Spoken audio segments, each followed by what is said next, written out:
Welcome to the League of Legends Champion Spotlight, featuring Diana, the Scorn of the Moon. A new moon is rising.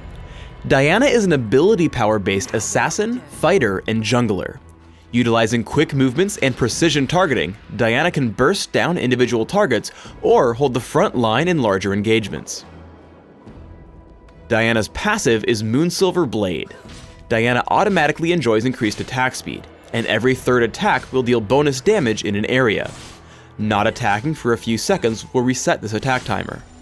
Crescent Strike sends out a nuke that arcs from Diana's right, damaging and applying Moonlight to all enemies it hits. Moonlight reveals enemies for a few seconds and interacts with her ultimate, which we'll get into later. As Diana's primary damage tool, you'll typically want to max it as quickly as possible. Pale Cascade shields Diana for a few seconds, and creates 3 orbiting spheres that explode on contact with enemies, dealing damage in an area. If all 3 spheres explode, Diana's shield is refreshed.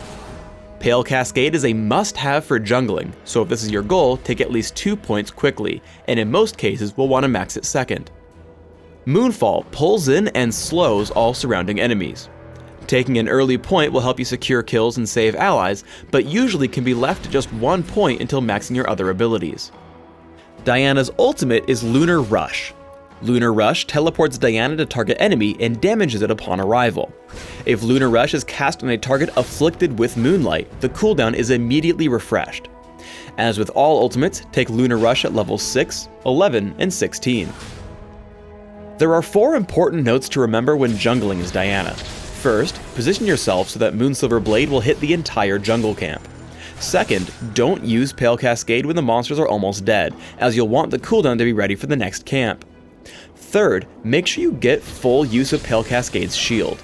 Don't activate it until jungle monsters start actually attacking you.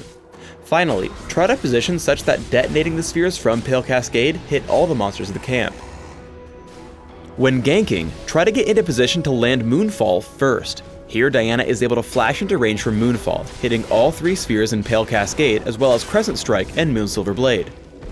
It's important to save Moonfall until your opponents actually try to run. As Diana takes on Hecarim with the help of her team, she deals as much damage as possible with the rest of her abilities. Only once he tries to run does she hit Moonfall, pulling him back into range for Tarek's Dazzle and the kill. In order to gain a bit of extra speed when clearing the jungle, or escape from chasing enemies, remember that you can reveal jungle monsters with Crescent Strike, and then jump to them with Lunar Rush. If you generally save Lunar Rush until you can put Moonlight on your target, it's usually worth using it again if it will secure the kill. Here, Diana puts some early damage on Renekton, lands Crescent Strike, and follows up with Lunar Rush. After he flashes away, Pale Cascade plus Lunar Rush will deal enough damage to pick up the kill, so Diana charges in. When playing Diana as an assassin, it's important you constantly roam around the map to help your allies. As Diana finds Brand in trouble, she lands Crescent Strike and immediately hits Lunar Rush. Hitting Moonfall into a second Lunar Rush, she gets behind Gragas and grabs the kill. Diana players will have to decide whether to hit Lunar Rush right away to catch up to an opponent, or wait for Crescent Strike so they can refresh its cooldown. After Diana gets Hecarim low, he starts to get away. Instead of hitting Lunar Rush to close the gap, she waits for Crescent Strike to come back from cooldown. This allows her to hit Lunar Rush twice, picking up the kill. As the game wears on and turrets fall, Diana should look for opportunities to sneak through the jungle and flank her opponents. Using Pale Cascade and Moonfall, she pulls Brand in for an easy Crescent Strike, into 2 Lunar Rushes and Moonsilver Blade for the kill. In teamfights, it's important that Diana focus on assassinating the highest priority targets first. Here, as a battle breaks out, Diana takes the time to kill both Nunu and Brand. This leaves Kog'Maw untouched and allows him to clean up the fight, killing Diana before she can do anything to him. When building Diana, I recommend starting with early game ability power damage, rounding out your end game with some extra durability. I also recommend getting a bit of early armor and attack speed when jungling. For runes, try attack speed marks, flat armor seals, flat ability power glyphs, and flat ability power quintessences. Consider 21-9-0 masteries, taking all the magic damage increasing masteries in offense, plus minion damage reduction and bonus health in defense. For summoner spells, try either Flash plus Smite for jungling, or Ignite for further champion killing power.